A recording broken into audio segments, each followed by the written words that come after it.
After the release of Photo Finder in 2014, Chibi-Robo was in a pretty awkward situation. The series had been around for almost a decade at this point and only saw a steady decline in terms of sales with each new entry. Now, this wasn't because they were bad or anything. These are actually some of the most unique and charming games I've ever played. However, Nintendo doesn't seem to agree with me on that. This series was incredibly mishandled by Nintendo. Plug-In to Adventure wasn't marketed at all, Park Patrol was only available at Walmart, Clean Sweep never left Japan, and Photo Finder was Photo Finder. Because of this, things weren't looking too great for the studio behind Chibi-Robo, Skip Limited. Prior to Photo Finder being released, a large majority of their staff had left. There were only a handful of people remaining at the time. It really did seem like this might be the end for not only Chibi-Robo, but Skip as well. However, they weren't ready to give up just yet, because in 2015, they bet everything on one final game, Chibi-Robo Zip-Lash. So, how'd that turn out for them? Uh-oh. So, what happened here? Well, I should probably get the obvious out of the way first. This is not a Chibi-Robo game.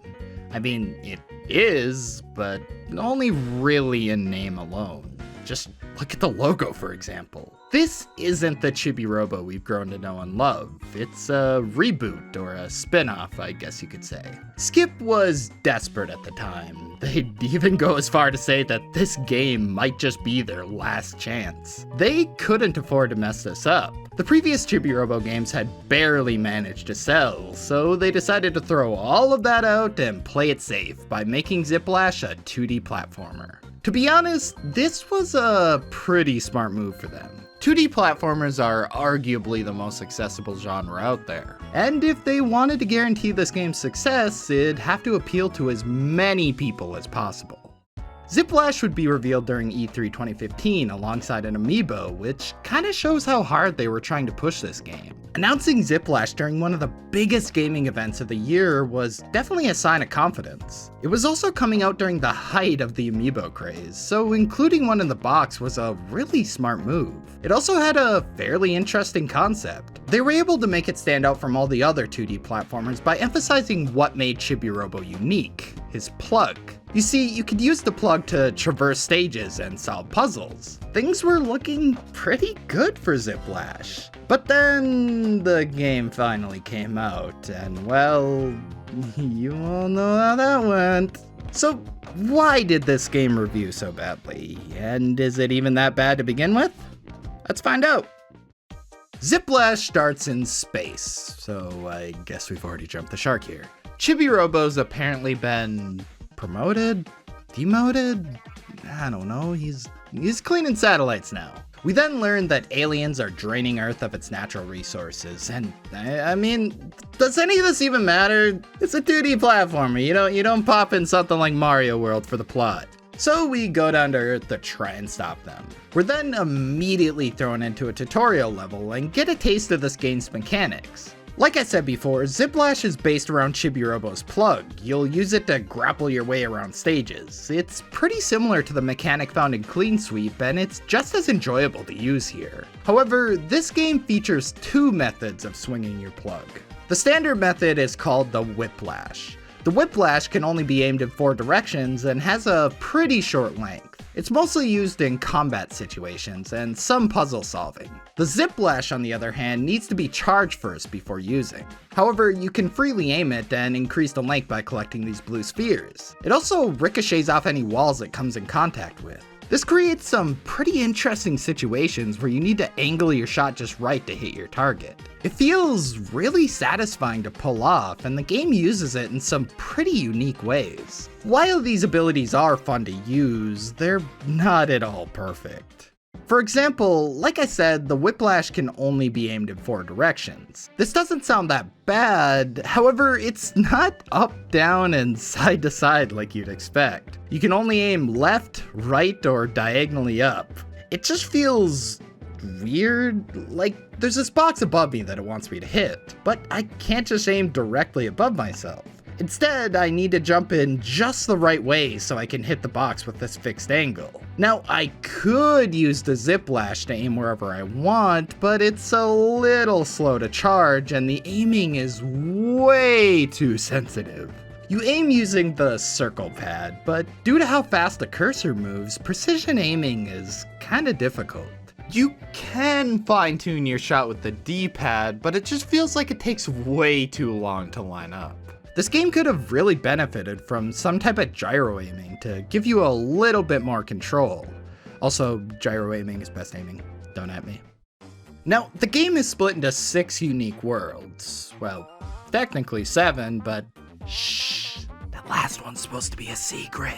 Each is themed around a different real-world continent, which is a really neat idea. It's kinda like taking a trip around the world with Chibo. But while this sounds like an interesting idea, the actual execution is kinda boring. The backgrounds in each level look fine enough, even though they do have quite a few low-poly models, which I can't tell if it was done out of laziness or for aesthetics, but the actual levels themselves are just made of blocks. Like, it looks super lazy and uninspired. Almost like they just forgot to cover up the seams in the level geometry.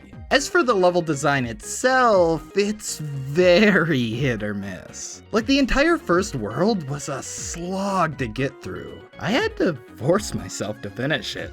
But once I got to the second world, I was honestly having quite a bit of fun. They start introducing more unique level gimmicks instead of just relying on your Zip-Lash ability like the first world did. They also incorporate that traditional Nintendo level design mentality. Introduce a mechanic and then gradually build upon it throughout the level. There's nothing groundbreaking here, but I did enjoy quite a few of these later levels. They even threw in some variety with these vehicle-based stages. Skateboarding was fun, but for fuck's sake, what is this submarine? And this one, where you swing back and forth to control your height? I've had fever dreams that make more sense than this. Throughout the game, you'll come across specific chests that contain snacks for you to collect. And no, this is not edited. That is actually Chibi-Robo, with some airheads. Yeah, all of these snacks you collect are based around real food items. You give them to these toys that are found in random stages, and I don't know, man, this whole thing just feels weird. Like, they literally do a small advertisement for the product whenever you give one to a toy. It just feels creepy. Other collectibles include star coins and these small little robots called Chibi-Tots, which you can kill if you're not careful. But what do these collectibles get you exactly? Nothing. Yeah, you're not rewarded anything for going out of your way to collect these things. All they get you is a higher score at the end of each stage. However, you can save your high scores to the amiibo, which levels it up.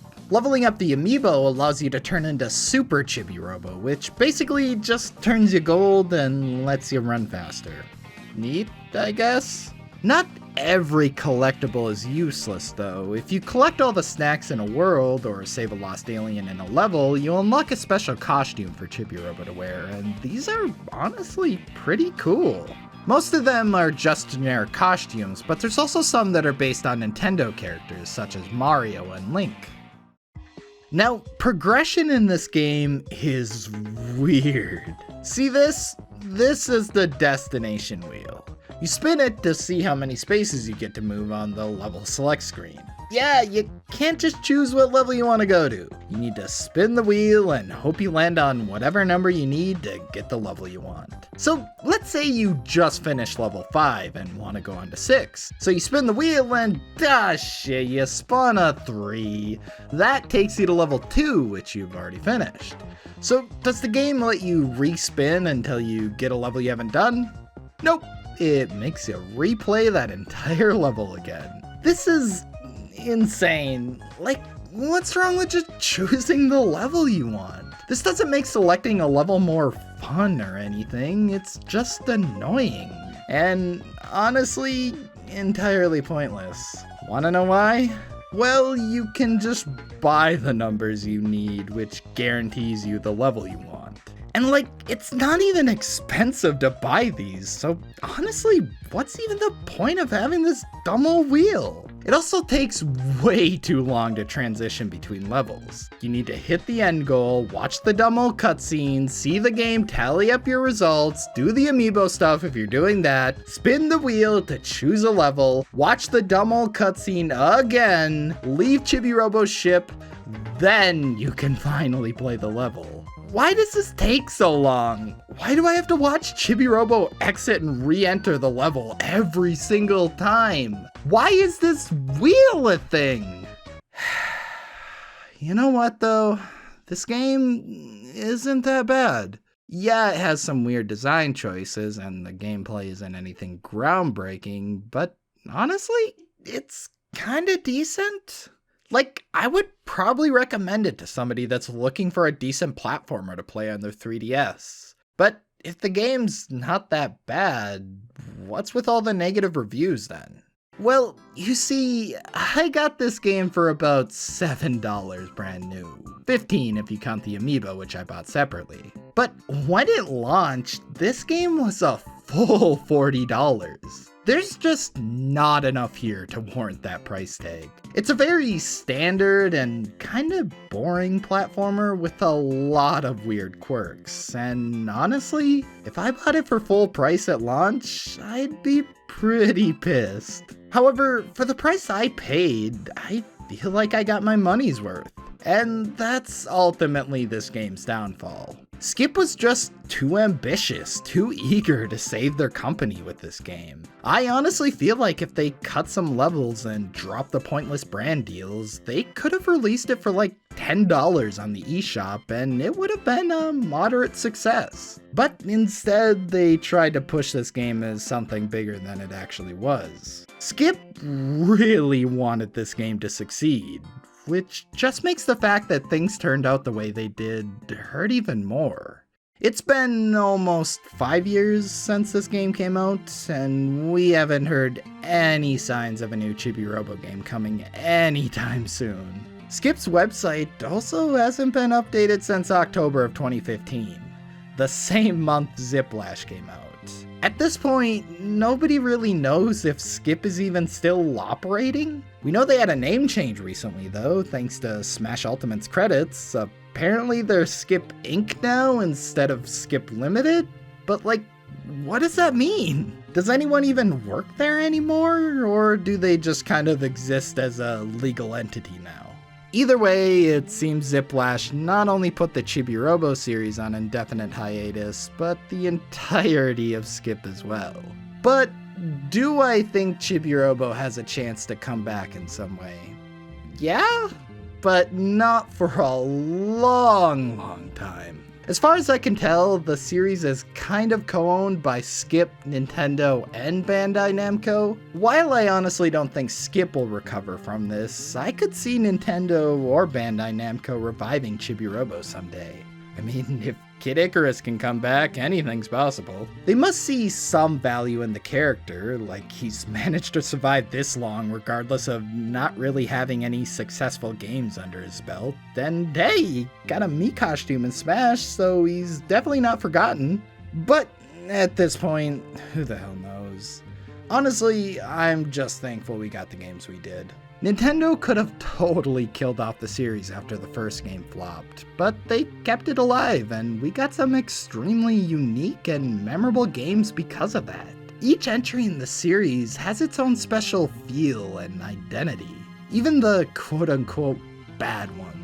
Whether it's Plug Into Adventure's unique concept and theme, or Photo Finder's quirky AR features, I can honestly say there's nothing quite like a Chibi-Robo game.